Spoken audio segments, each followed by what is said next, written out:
the childhood sweetheart I had chased for 4 years. Willow officially announced her relationship with my fake brother on my birthday. Yet I wasn't flustered at all. Instead, I calmly wiped my hands and smoothly grabbed the hand of Willow's sworn rival standing beside me, Anna, the school beauty, and shot them a provocative look. Facing the school beauty's icy gaze, so cold it felt like she wanted to kill me, I thought she would yank her hand away the next second and slap me hard across the face. But to my surprise, she leaned in and kissed my cheek in front of everyone. I was stunned. Willow exploded.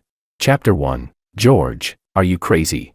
Willow shot to her feet and demanded angrily when she saw me holding the campus belle's hand. There was even a trace of cold hostility on her face. If there hadn't been so many people between us, she might have torn me apart alive. I sneered. Who are you to me? What gives you the right to control me? Her momentum immediately dropped by half. Willow and I grew up together. She had top grades, the kind of perfect child every parent compared their own kid to. Since middle school, she'd always had a group of boys orbiting around her. She was gentle and considerate, attentive in everything. I couldn't even count how many times she'd tutored me over the years. Whenever I got sleepy and dazed, her soft hand would rub my head, and she'd say indulgently, "You little dummy, fell asleep again." God, who could possibly resist that? Of course I fell for her, but somewhere along the way, she lost that gentleness and patience toward me. This was the first time she'd ever snapped at me, and also the last. Beside her, Makoto spoke in a deliberately pitiful tone. "George, if you're upset about Willow and me being together, then I'll break up with her." The pretentious coquette energy was overwhelming. I could practically hear the scheming from a mile away. I didn't buy into his act. Break up or don't, I don't care. But Willow fell right for it. "George, you've really disappointed me." I couldn't help laughing. People blinded by love are truly terrifying. Anna, who had been cold-faced the whole time, suddenly leaned close. Her lips were almost brushing my earlobe, her hot breath spilling against my neck. It was an intimate posture, almost like she was kissing me. She let out a low chuckle, pulling me back from my spectator's mindset, and asked, "Had your fun?" "What?" I panicked, because I hadn't warned her in advance about this little face-slapping stunt. I'd used her without telling her. Anna was Willow's roommate, and her sworn rival. In every school-level competition, Anna took first place, Willow second. Willow hated being the eternal runner-up, and from then on, she hated Anna too. The best way to get back at Willow was to win over her mortal enemy and piss her off to death. The problem? The person in front of me was like an iceberg, impossible to melt. I had chased her for a full month, and she still kept that same icy expression, cold and silent. Even getting her to attend my birthday party required shameless pleading on my part. I'd only pulled that stunt earlier because I got carried away in the heat of the moment. The confidence I had just minutes ago was now completely gone. I hooked my finger around hers and whispered for help. "Help me out. Okay, I don't want to embarrass myself anymore." Her smile vanished instantly, her face returning to its glacial state. Through clenched teeth, she said, "George, you've got some nerve." The moment she finished speaking, she had already left the private room in long strides. It felt like an invisible hand was tearing at my heart, dull, throbbing pain. For the next 2 weeks, I didn't go looking for Anna. I didn't even dare send her a single apology message on WeChat. Thanks to Makoto's embellishments, rumors spread like wildfire across the academy. I had pursued the campus belle and been dumped instead. The confession wall was flooded with anonymous posts targeting me. Plenty of people mocked me as a toad lusting after a swan. In their eyes, daring to pursue the campus belle was a capital offense. Was I a toad lusting after a swan? I don't know. But I did have selfish motives for pursuing her. A month before my birthday, I had already caught Willow and Makoto acting intimate, fingers intertwined, faces glowing with sweetness. The air was thick with that nauseating smell of romance. In that moment, I felt utterly ridiculous. It's not that she didn't understand, she just didn't like you. And Makoto, knowing full well that I liked Willow, didn't even bother hiding it. With a few small tricks, he reeled her in. I wanted revenge. I planned to humiliate them badly on my birthday. But I lost completely at the very first step. Somewhere along the way, I think I started falling for Anna. Chapter 2. Anna was a celebrity on campus, fair-skinned, beautiful, radiating an air of abstinent aloofness, like an untouchable flower blooming on a high mountain. Even such an icy campus belle had her own hardships. For example, she was broke, a financially struggling school beauty. What I heard most from Willow was that Anna juggled 6 or 7 part-time jobs a week. You could barely see her in the dorm. I genuinely pitied her situation. When I was pursuing her, I almost wanted to hand over all my allowance to her. Anna. Anna. I hugged a bottle of liquor and muttered her name, regretting what I'd done that day. If I hadn't acted on impulse, I'd probably have already won her over. The more I thought about it, the more miserable I felt. I burst into tears. Maybe I could have even kissed her by now. A voice, cold as ice shards, suddenly rang out. "Who do you want to kiss?" Anna. Of course. Her big chest looked so tempting. I licked my lips like a love-struck idiot. Smug beyond belief. I wasn't bragging. I'd seen it with my own eyes once. It was a soak-through moment. Pure wet shirt temptation. I almost drooled to death. Pouting. I felt even worse and took another huge gulp of alcohol. George, stop drinking. If you drink any more, I'll break your legs. The voice sounded again. Fierce this time. I immediately slammed the bottle onto the table. Why are you yelling? You're definitely never getting a boyfriend. I blinked at her. Delicate nose, red lips, deep-set eyes. Even her lazy, impatient expression was stunning. My friend hadn't lied to me. It was just, why do you look exactly like Anna? I muttered under my breath. The next second, the woman's face darkened dangerously, with her slender, pale hand gripping the back of my neck. She dragged me out of the bar as easily as hauling a chick. I thought to myself, this beauty sure is meddlesome. She pinned me against a wall, looking at me as if I were an absolute idiot. Look carefully. Do you know who I am? The alcohol hit fast. I patted her cheek and grinned. A gorgeous beauty. Want to add each other on WeChat? Before she could respond, I had already pulled up my QR code and held my phone in front of her. Her eyes turned vicious. George. Present. I held up my phone and thought she was way too fierce. Afraid she might actually break my legs, I quickly withdrew it. Fine. Don't add me then. Early the next morning, I was jolted awake by a barrage of phone calls. My head was splitting with pain. Eyes closed, I answered. My eardrums nearly burst from the other end's frantic voice. George, you finally picked up. Where did you run off to last night? I shot upright in bed, rubbing my temples and looking around. The room was entirely white, minimalist, cold, expensive. A dangerous thought popped into my mind. This decorating style felt very Anna. Oh no, don't tell me. Was this about to turn into some melodramatic, drunken boy loses his virginity cliché? My eyelids twitched violently. I'm a terrible drunk. I black out easily, but the alcohol I had last night wasn't strong enough for that. Fragments of memory flashed through my mind. The embarrassment nearly paralyzed me. How did I even dare? Flirting with Anna like that. I vaguely brushed my friend off. I'm at a friend's place. Don't worry. What friend do you even? Before they could start prying, I hung up first. My clothes were completely intact, which, to my slight disappointment, meant that lost my virginity fantasy was purely in my imagination. I rolled wildly on the bed in excitement. Ah! Clutching the blanket, I looked up, and met Anna's indifferent gaze as she leaned against the doorframe. She seemed to be mocking me. Let's see what outrageous nonsense you dare say now. I was speechless. This was a minor disaster. George. Her voice was languid. Even when she sounded fierce, there was an inexplicable allure to it. Chapter 3. I immediately burrowed under the blanket. Rarely seen. A flush crept up Anna's long, pale neck, spreading upward like a perfectly cooked shrimp. Was the campus belle, blushing? She coughed lightly, sounding rather helpless. George, can you be serious for once? My gaze drifted boldly over her. Since I'd already made a fool of myself, I doubled down shamelessly. No, if there's a chance and you don't take it, that's just a waste. To be honest, I regretted it the second I said that. The embarrassment hit me late but hard. My face burned fiercely. I probably looked more like that overcooked shrimp than she did. The air froze in awkward silence. Ashamed, I pulled the blanket higher, revealing only my eyes. I decided to play pitiful and strike first. Anna, I'm sorry about yesterday. I didn't do anything bad, right?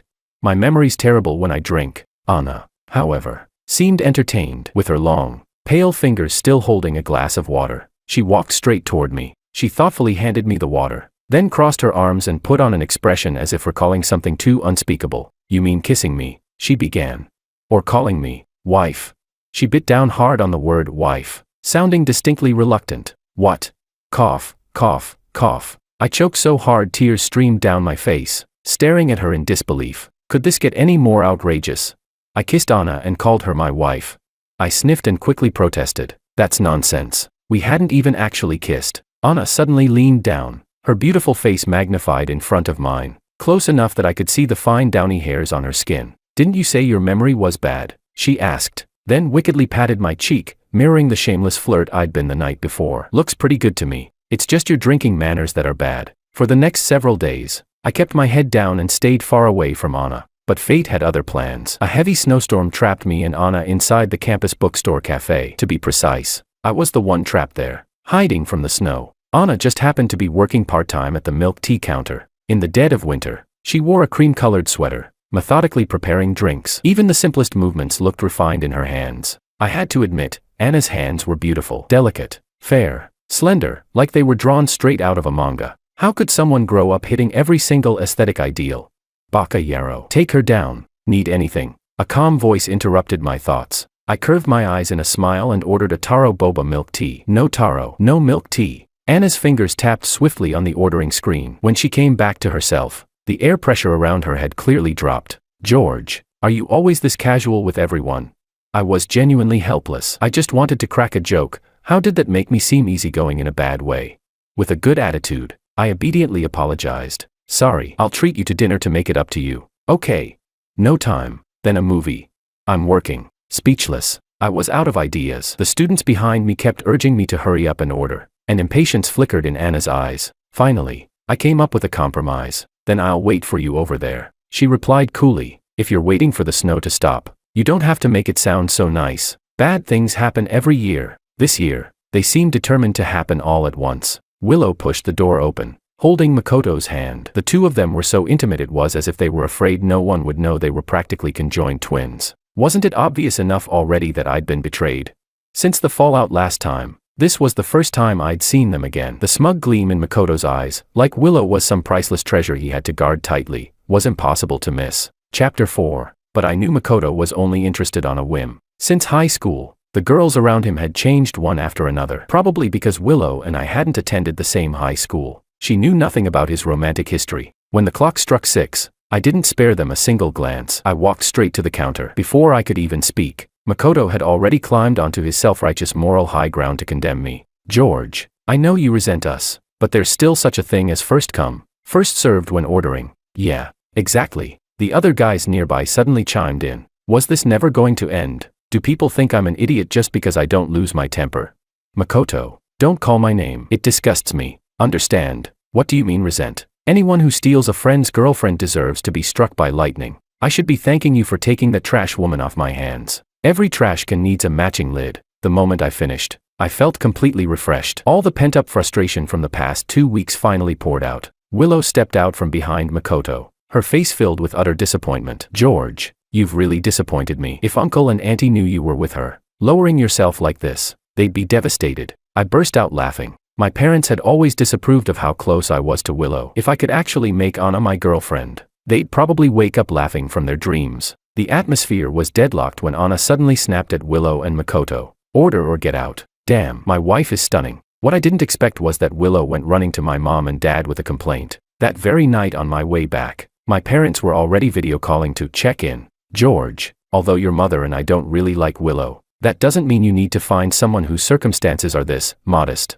Dad was already being very tactful. I looked at the dark silhouette ahead in the snowy night and smiled. Dad, she gets great grades and she's beautiful. My dad is just as much of a face enthusiast as I am. The moment he heard beautiful top student, he switched sides immediately. Well, then there's no harm in trying to date. Mom quickly snatched the phone back. It's true that love doesn't have to depend on family background, but Willow said she works several part-time jobs a month. Her conditions really aren't good. Mom doesn't really approve of you two being together. I'm an only child, doted on by both sides of the family. I know they mean well, but I still couldn't help arguing back. It's not like she'll always be in this situation. Mom fell silent for a moment before asking, what's her name?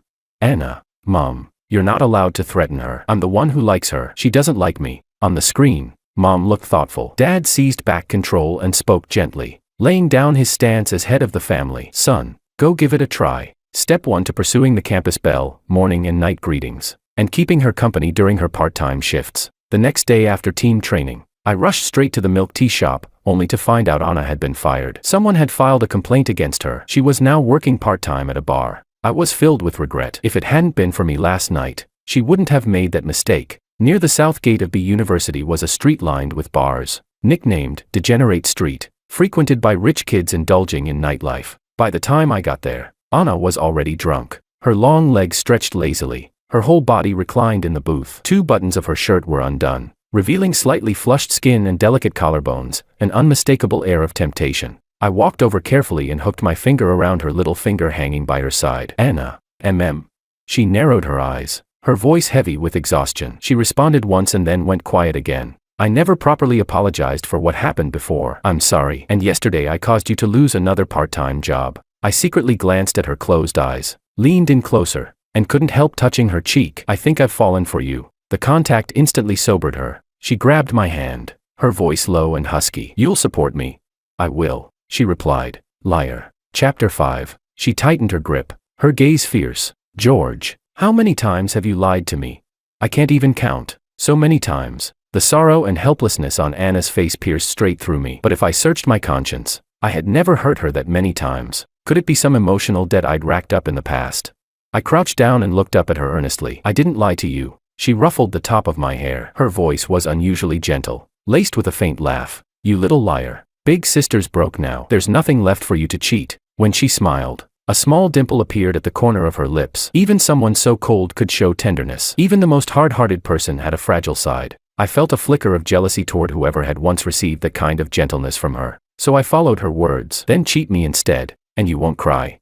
Cry about what? I'd do it willingly. Like coaxing a child. I gently tempted her. Be my girlfriend. Okay, your life would be much easier that way. Girlfriend. She let out a low laugh. Don't like Willow anymore. Aren't 4 years of chasing her a waste?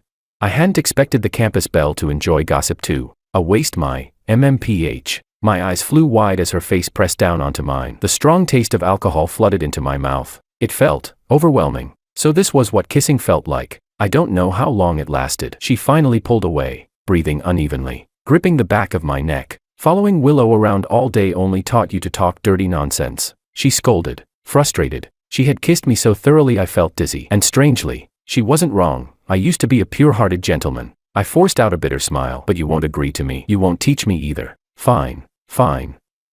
I'll teach you. Just stop looking so miserable. Seizing the opportunity, I pushed further. Then be my girlfriend.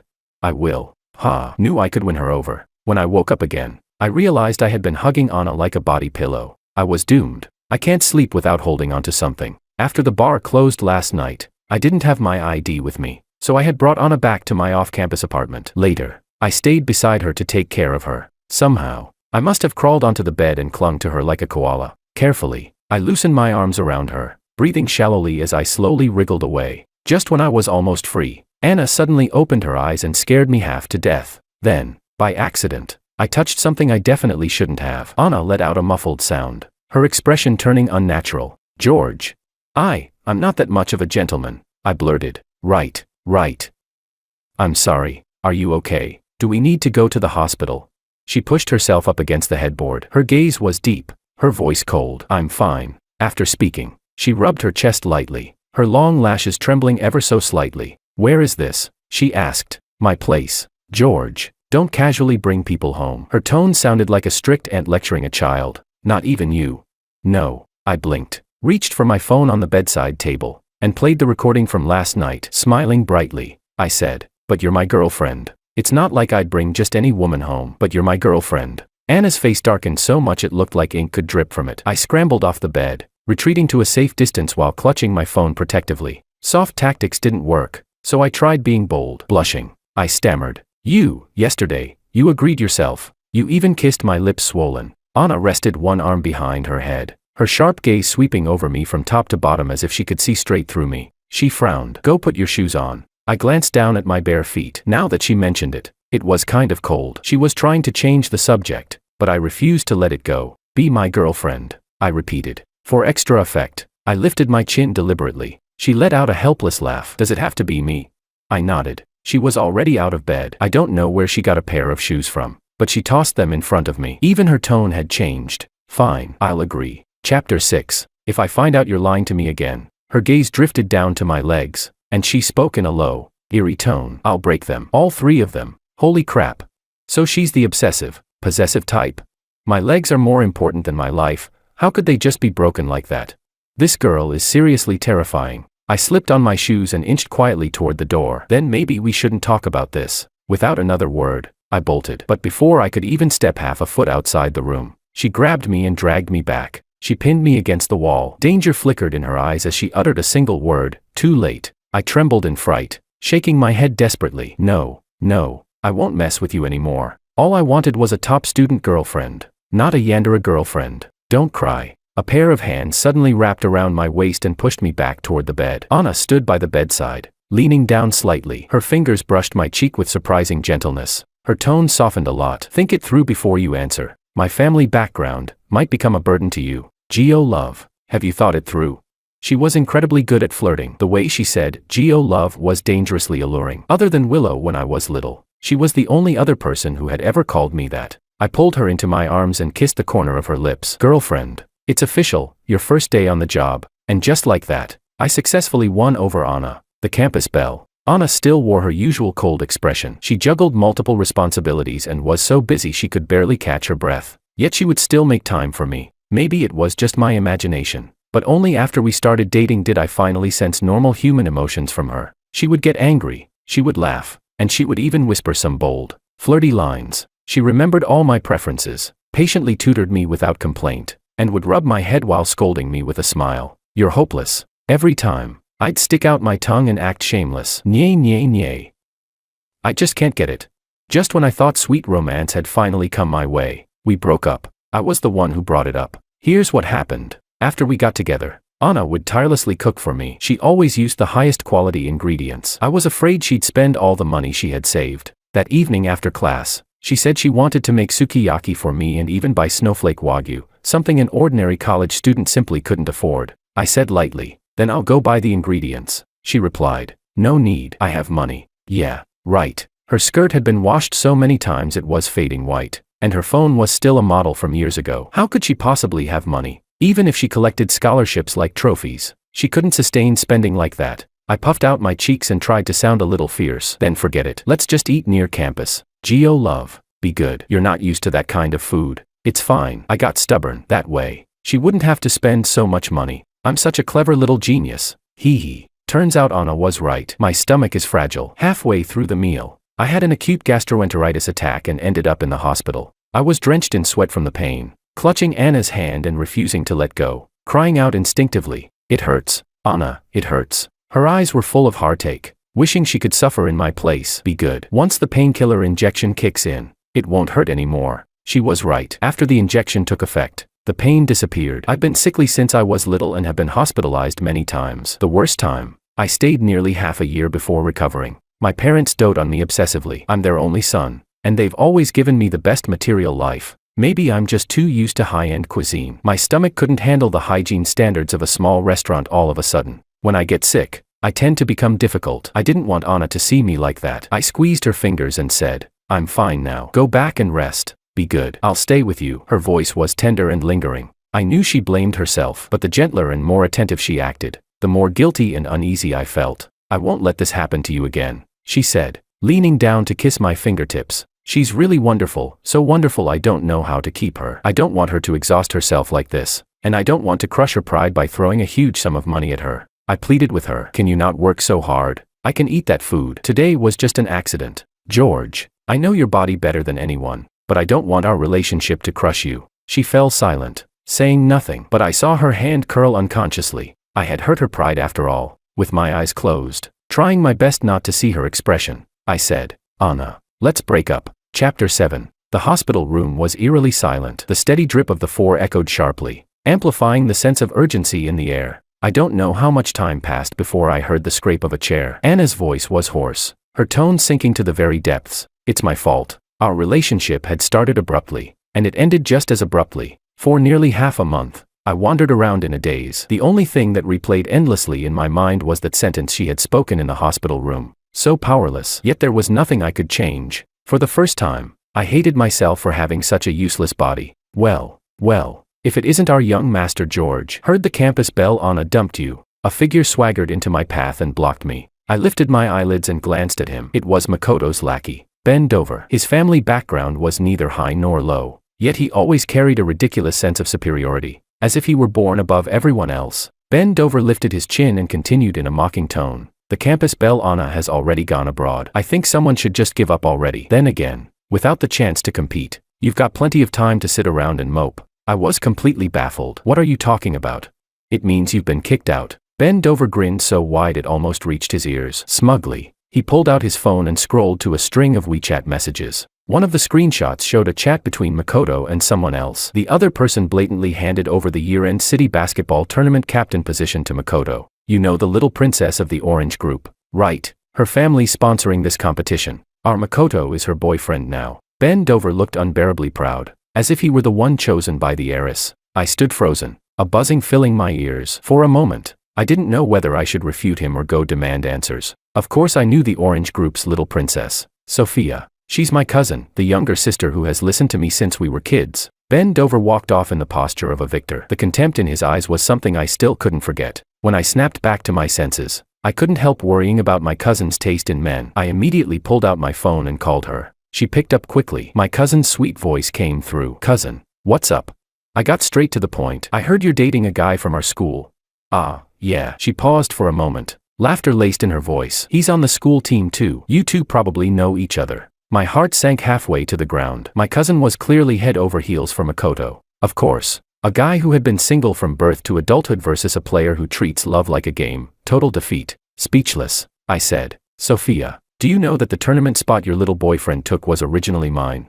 Maybe it was the heartbreak from the breakup. Or maybe it was Makoto snatching things from me again and again. Either way, my emotions finally hit their limit. My resentment surged up, and my voice caught slightly. My cousin immediately panicked. "Cousin, I'm sorry. I really didn't know. I won't help him take your spot, but he already took it." She probably thought I was being petty. She gave a helpless laugh. "I can't just break up over that, can I?"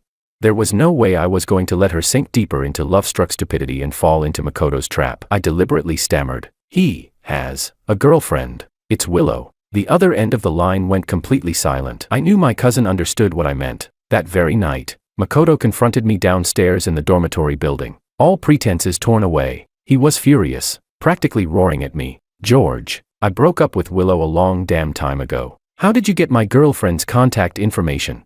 She dumped me." "Happy now?" "Of course I'm happy. My cousin is such a good girl. How could I let someone like you ruin her?" A crowd had already gathered around us, watching the spectacle. People were starting to whisper and point. Chapter 8. I deliberately raised my voice and shot back. "You getting dumped has nothing to do with me. You were with Willow just last month. And now you've already broken up and moved on to the little princess of the Orange Group. Makoto, should I say you're impressive, or really impressive?" Watching the tide turn and Makoto's face grow paler by the second, my mood suddenly lifted. I actually didn't know at first. "If you want to blame someone, blame your good buddy." I deliberately dragged out the last words, smiling innocently. "Ben Dover," he told me. Makoto's eyes burned with fury. He stiffly turned his head toward Ben Dover. "You told her?" Ben Dover panicked immediately, scrambling to deny it. Not me, Makoto." The two of them argued for a long time, even digging up old grudges. I found it boring and turned to leave. Makoto suddenly called out to me. He stared at me without blinking and mouthed the words, "I won't let you off." I didn't take his threat seriously. I was the captain of the school basketball team, and the sponsor was the Orange Group. I didn't believe he could pull off anything major. But on the actual day of the match, I learned just how vicious a person could be. Makoto had bribed one of my teammates. At the moment I jumped for a shot, that teammate deliberately rammed into me, throwing off my center of gravity and sending me crashing hard to the ground. The arena descended into chaos. The coach and the team started arguing, pushing blame back and forth. Not a single person cared about how I was doing. A piercing pain shot through my ankle, and in that moment, I missed Anna more than anything. Was she being chased by lots of guys abroad? Was she still juggling multiple jobs every day just to get by? I don't know how much time passed before someone finally helped me to the back to rest. The buzzing of arguments still rang in my ears. No one could calm down long enough to deal with the real problem. Enough. A furious shout silenced all the messy noise at once. Then I saw Anna, dressed in a white professional skirt suit, striding quickly toward me. She bent down in front of me, her eyes full of heartache. "Gio love, I'm here." My eyes burned with tears. I wrapped my arms around her waist and wailed, "Didn't we break up? You already went abroad, why did you come back?"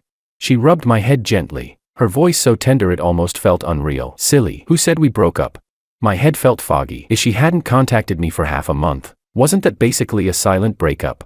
I voiced my confusion. She took a handkerchief out of her pocket and wiped the sweat from my forehead while explaining, "I had some matters to deal with overseas. Let's get you to the hospital first." After saying that, she helped me into a black Maybach and directly instructed the driver in front to head to the hospital. From the examination, to the results, to being admitted into a VIP ward, I remained in a dazed state the entire time. When did Anna become this wealthy? Could it be? A terrible thought crept into my mind. Had Anna been kept by some rich foreign tycoon? After paying the fees, Anna walked back into the room. Seeing me frowning deeply, she asked with concern, "Gio love, does it still hurt?" I gave her a meaningful look. Everything she was wearing was clearly custom haute couture. I took a deep breath, forcing myself to accept what I thought was the truth. In a muffled voice, I asked, "Anna, are you already with someone else?" She looked utterly confused and sat down by the bed, asking if there was anywhere else I felt unwell. No, just my heart feels a little unwell. Chapter 9. The moment she heard that, she immediately panicked. I stopped her and said slowly, "Are you with someone else? How did you suddenly become so rich?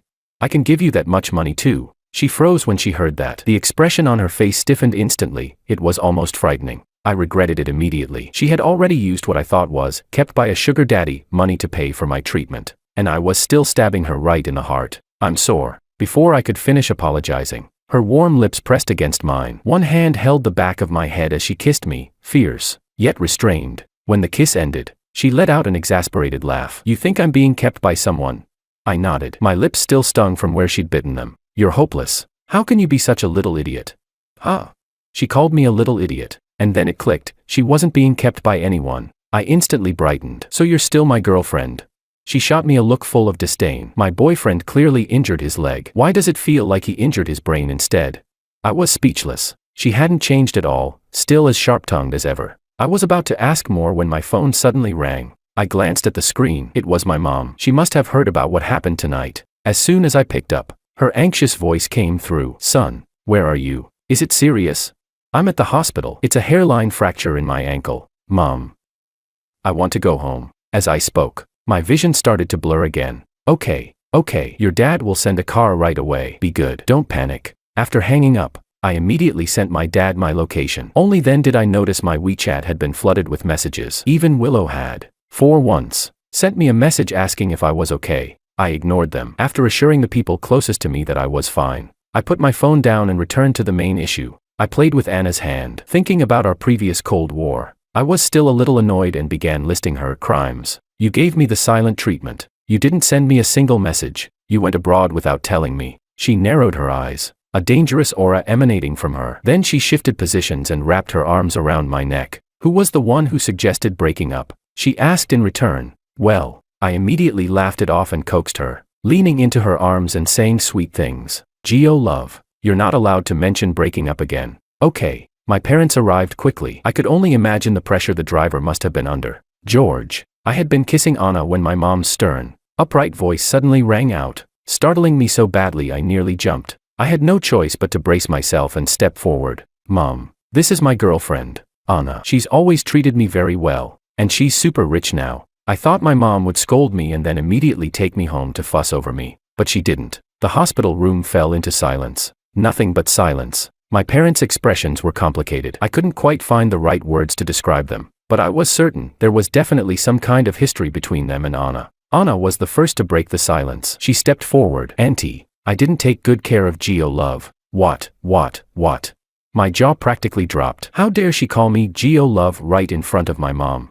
What was even stranger was that my mom suddenly smiled. She patted Anna on the shoulder. "You've had it hard, Anna. So you two finally ended up together after all. How are your parents?" "They're doing well. They'll be back in the country in a few days." I stared at them in total confusion, as if witnessing a long-lost mother and daughter reunion. Since when were they this close? I couldn't help blurting out, "You know each other?"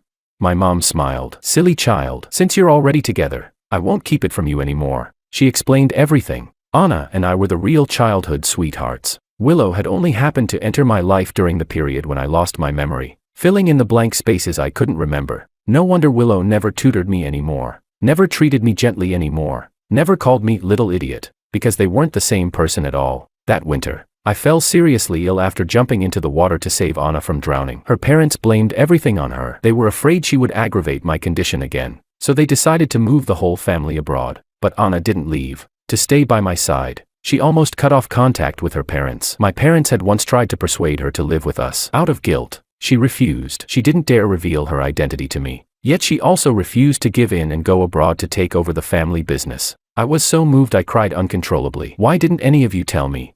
My parents didn't even know where to begin explaining. Anna walked over and wiped my tears. "Baby, I chose this willingly." That only made me cry harder. "Anna, you're such a fool."